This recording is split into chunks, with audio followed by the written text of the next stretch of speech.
this is the agenda for what I'm going to be covering today. I'm going to look at the business case for dual shore development first, individually, and then I'll cover off the business case for Agile individually. And then I'll pose the question, can these two approaches be effectively combined?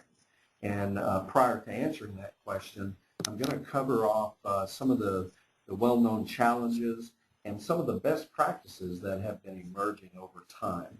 And then we'll end it with a brief introduction to Synergent, the sponsoring company for this webinar. This slide shows a couple of different dual shore models of organization.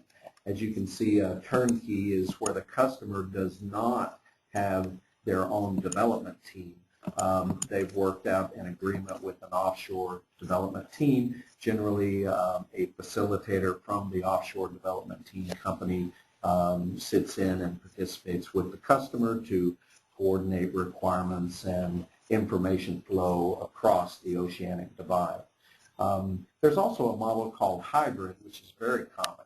The customer actually does have a development team local, but for various reasons, such as the need to augment their staff or to gain some additional technical expertise, they actually work up an agreement with an offshore team. And then finally, subcontract. This is where the customer contracts with a local development team, but again, for the same reasons as just mentioned, the local development team also utilizes a back-end remote development team. So these are not the only models, but hopefully if you're using offshore outsourcing, it fits or kind of fits one of these models. And the only reason I show these is because when I'm discussing challenges and potential solutions, it often helps to preface that with what model I'm specifically talking about. So that's just kind of an introductory slide. Mike, let me just interject and remind people, since they were not able to hear before, when I may have mentioned this, which is for questions, feel free to ask your questions in the questions section of your GoToWebinar panel, and I'll keep track. This is Hemant Alhans. I'm going to keep track of your questions, and wherever it makes sense, I'll pose those questions for Mike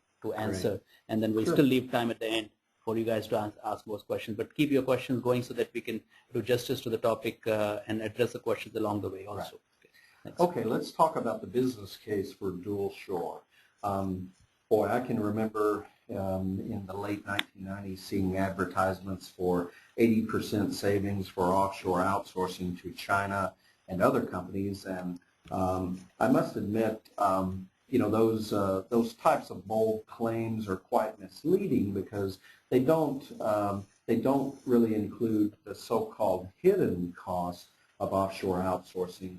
For example, the high cost of travel, the long-distance phone calls, the video conferencing, the additional collaboration tools, and things like that. So it's very well proven, you know, from Gartner Group and Venturo and personal experiences that you can achieve a typical savings of 20 to 40% using a dual shore offshore model when it's managed effectively. So, and actually it's even beyond just the savings now. If you're interested in a technical talent infusion or just having the flexibility to grow and degrow your team on an as-needed basis, that's a very powerful paradigm. It does require a little bit different approach to development. It is a little bit riskier, but the rewards are definitely worth it. Let's move on now to a quick introduction to Agile Methods. Well, Agile is not a top dressing.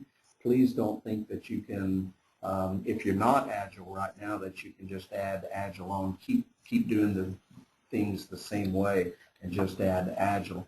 Agile methods are a massive and total shift in thinking and behaving. It involves activities such as iterative development, self-organization, collaboration, topic I like to call ruthless prioritization, continuous feedback adjustment, and building up a trustful and transparent work environment. Agile is also not ad hoc. It is not cowboy coaching. highly disciplined approach. As a matter of fact, it's the most disciplined approach to software development I've seen in my 20-plus years. And the great thing about it is it delivers business value as early as possible and then is able to sustain that throughout the project lifecycle. As you probably are already aware, Agile is not heavyweight. It's lightweight. It concentrates on the thing that matters, which is delivery of working software. And it also focuses on people, customer collaboration, and responding to changing requirements. And yes, I just said responding to changing requirements. One thing about Agile projects is that they actually encourage requirements to change, and they'll prioritize those as they go and try to pick them up in the next iteration. And the reason they do that is because the chance of delivering a successful product at final delivery time is much greater if you are open to requirements changes.